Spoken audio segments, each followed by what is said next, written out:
সাল্লাল্লাহু আলাইহি ওয়াসাল্লাম বলেছেন রমজানের ইবাদতের মূল্য আল্লাহর কাছে এতটাই বেশি কুল্লু আমালি বিনি আদম প্রতিটি আদম সন্তানের আমল কি ইউদাআফুল হাসানাতু বিআশরি আমসালিহা ইলা 700 দিফিন আমলের সওয়াবগুলো আল্লাহ তাআলা 10 গুণ থেকে বৃদ্ধি করে করে 700 গুণ পর্যন্ত বৃদ্ধি করে দেয়।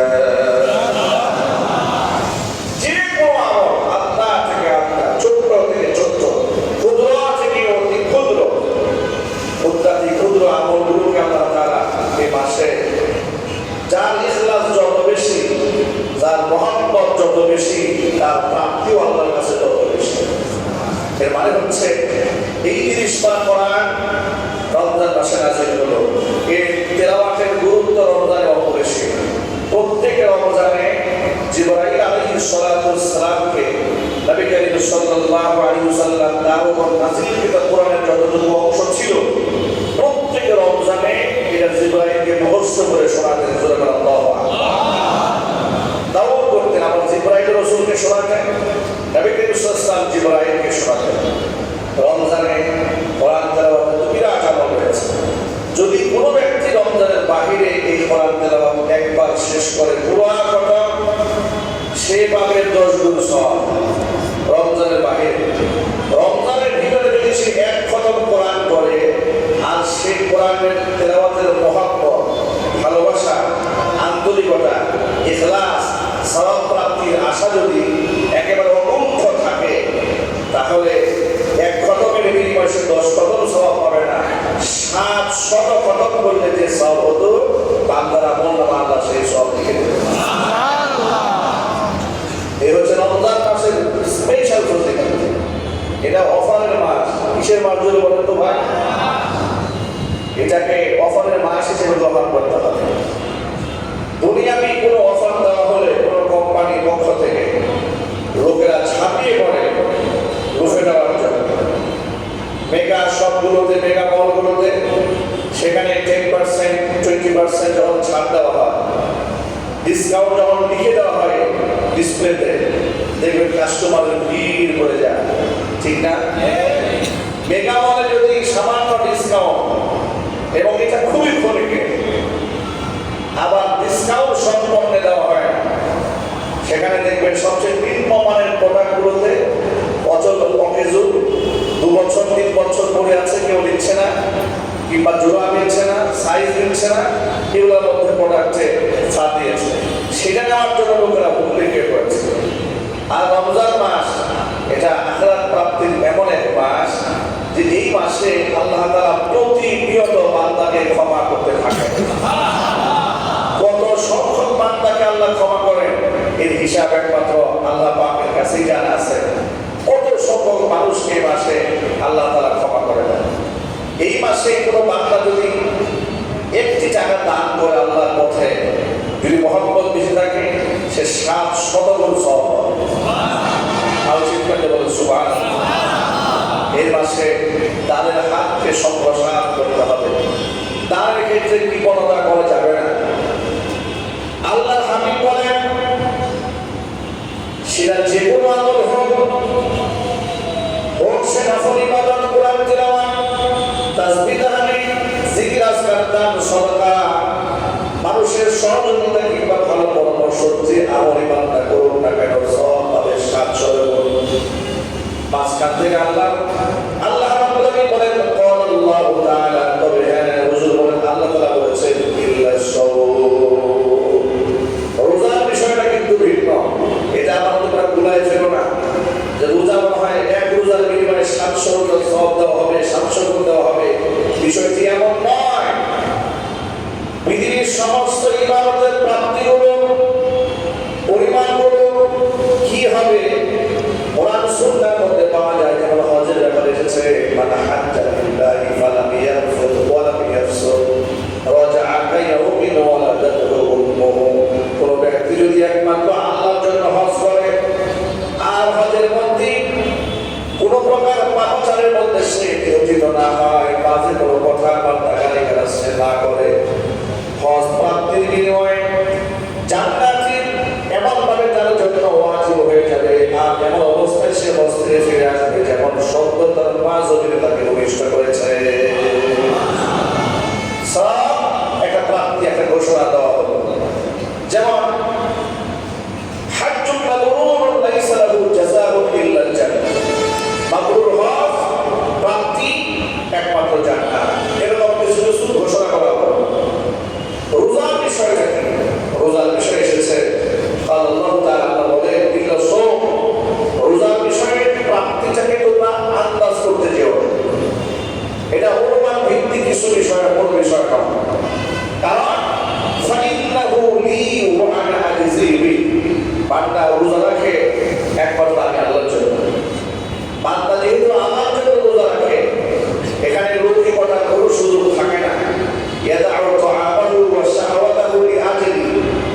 স্ত্রী সহবাস ছেড়েছে আমার কারণে, পানাহার ছেড়েছে আমার কারণে। সুতরাং প্রাপ্তি বিনিময়টা আমি আল্লাহ নিজ হাতে প্রদান করব।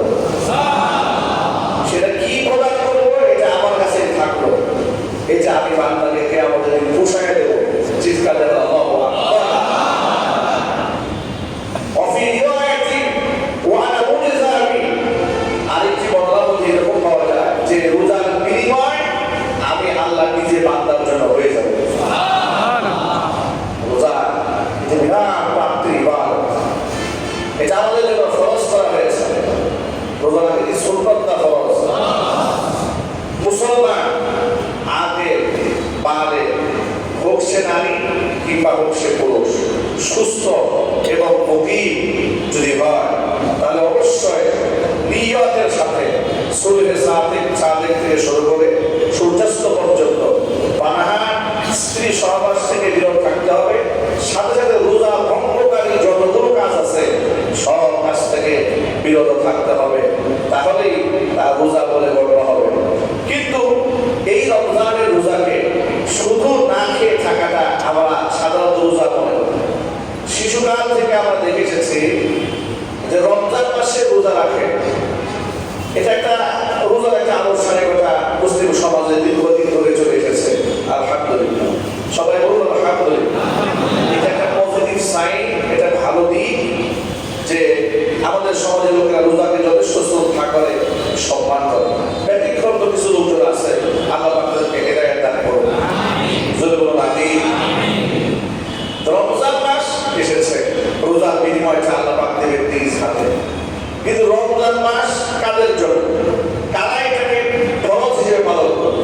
তাকে সুস্থ থাকতে হবে, তাকে মুকিম হতে হবে, তাকে মুসলমান হতে হবে, তাকে আকিল হতে হবে, তাকে বালিগ হতে হবে, তাহলে তার উপর রমজানের রোজাটা ফরজ হবে। আমাদের ছেলেরা, আমাদের মেয়েরা তারা যদি আকিল হয়, বালিগ হয়, উপযুক্ত হয়, প্রাপ্তবয়স্ক হয়, তাহলে তাদের উপরেও রমজানের রোজা সুন্নতটা ফরজ, নিঃসন্দেহে ফরজ। যদিও এই সমাজের অনেক বাবা এবং মায়েরা তাদের প্রাপ্তবয়স্ক ছেলে মেয়েদেরকে রোজা রাখতে অনেকে উদ্বুদ্ধ করেন না, কোনো কোনো ক্ষেত্রে নিষেধ করেন। কেন?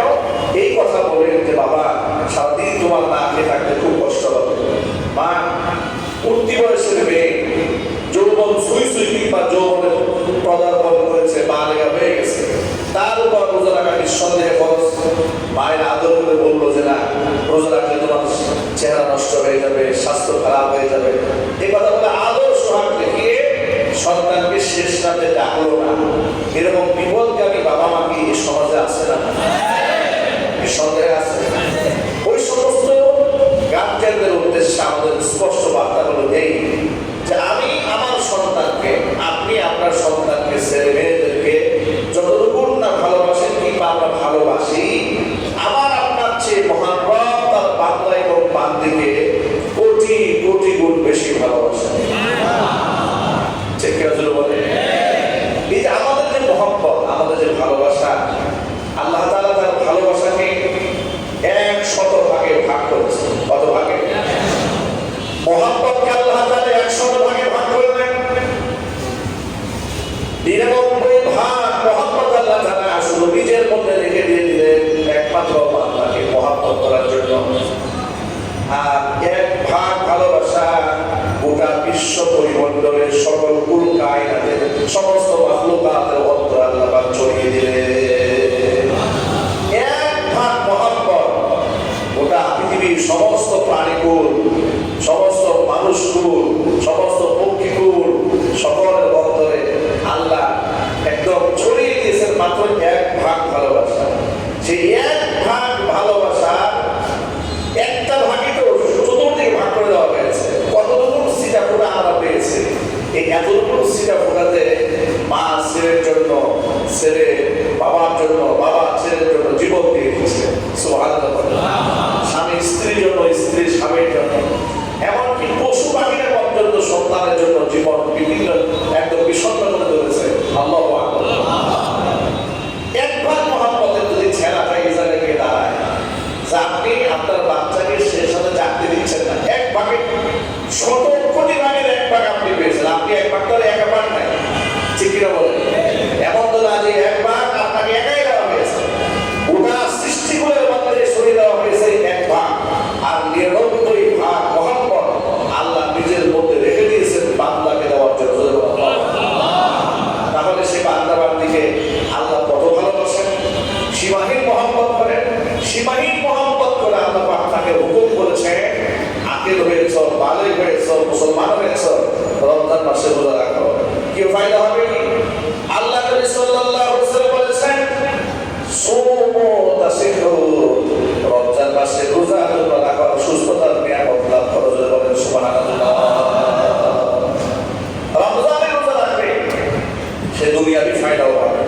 সুস্থতার জিন্দগি পাবে।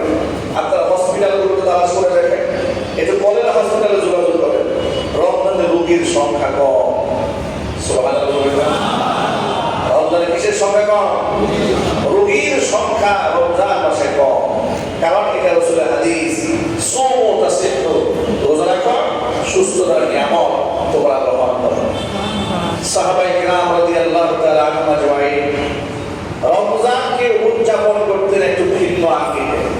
কোন বর্ণনার মধ্যে এসেছে ওমর ফারুক রাদিয়াল্লাহু তাআলা আনহু দুইজন ব্যক্তিকে রমজানে তারাবির নামাজের ইমামতির দায়িত্ব দিলেন। একজন হচ্ছে উবাই ইবনে কাব রাদিয়াল্লাহু তাআলা আনহু, আরেকজন হচ্ছে তামিম আদ-দারি রাদিয়াল্লাহু তাআলা আনহু। এই দুইজনকে তারাবির নামাজের ইমামতির দায়িত্ব দিলেন। আর এই দুইজনে এক এক রাকাতে কম করে হলেও 100 আয়াত করে তেলাওয়াত করতেন। আর আস্তে সুবহানাল্লাহ।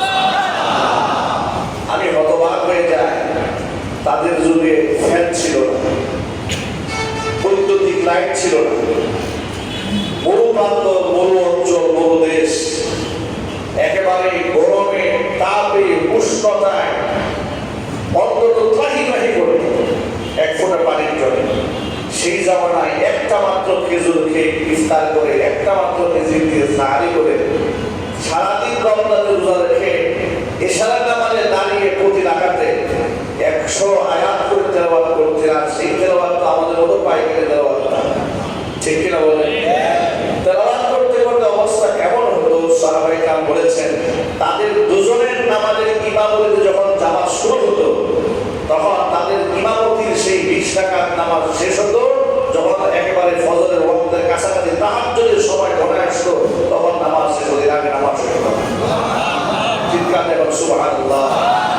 মানে সাহারি খাওয়ার সামান্য সময়টা রেখে বাকি পুরো সময়টাকে এইভাবেই তারা নামাজে কাটিয়ে। এই ছিল সাহাবায়ে কেরামের রমজান উদযাপন। আমাদের রমজান উদযাপনের চিত্রটা সম্পূর্ণ আলাদা, ঠিক না ভাই? আমাদের প্রস্তুতি ব্যাপক প্রস্তুতি। এক একজনের ঘরে 10 আইটেম 15 আইটেমের খাবার সারা বছরে খায় নাই, সব জমা রাখছে রোজায় খাওয়ার জন্য। কথা বলেন, কারণ সারা বছর তো খাওয়ার সময় পায় না, রমজানে খাবারের বিরাট মেনু। আর এই সুযোগে অসাধু ব্যবসায়ীরা সব কিছু দাম বাড়িয়ে দিচ্ছে। ব্যবসায়ীরাও বুঝে যে এটা এক জাতি, এমন আন্ধা জাতি, এই জাতি জন্মের খাওয়া খায় রমজান, সুতরাং খাবার দাম বাড়লে কোনো অসুবিধা নেই, ঠিক কিনা বলে? আল্লাহ উভয় পক্ষে হেদায়েত দান করুন। আমরা আমাদের চাহিদাকে কমাই ফেলবো, আমরা ইনশাআল্লাহ। আরো জোরে ইনশাআল্লাহ। মানুষ আঞ্চলিক একটা কথা আছে যে অভ্যাসে দাস। শরীরকে আপনি যেভাবে গড়বেন শরীর ঠিক সেভাবে গড়বে। আমার মনে আছে আমি ঢাকাতে ছাত্র জীবনে 2001 সালে হাজারীবাগ আনোয়ার বর্তমান মাদ্রাসাতে প্রথম বর্ষে হিফজ শেষ করে ভর্তি হওয়ার জন্য যাচ্ছি। হাজারীবাগ ট্যানারি মোড় যখন পার হচ্ছি, ট্যানারি মোড়ের ট্যানারির যে দুর্গন্ধ, এটা নাকে আসা মাত্র অবস্থায় এত বেগতিক হলো যে আমার চোখ থেকে পানি ঝরা শুরু হলো। মনে হচ্ছিল চোখে রক্ত বের হয়ে যাবে। বমি এমন ভাবে হওয়া শুরু হলো যে কোনোভাবে আমি থামাতে পারতেছি না। একদিকে বমি হচ্ছে, একদিকে চোখ থেকে পানি ঝরতেছে। পানি ঝরেও যে আমার মুহূর্তে ভালো হয়ে গেছে তা তো না, কারণ পুরো এলাকা জুড়ে দুর্গন্ধ। আমি তাকে দেখি দিব্যি আগ করতেছি বমি, আর পাশের লোকেরা দিব্যি খানা খাচ্ছে, কারো মুখে কোনো মাছ নাই, কিছু নাই, দিব্যি খাবার দাবার খাচ্ছে, ঘুরে বেড়াচ্ছে, স্বাভাবিক জীবন যাপন করতেছে।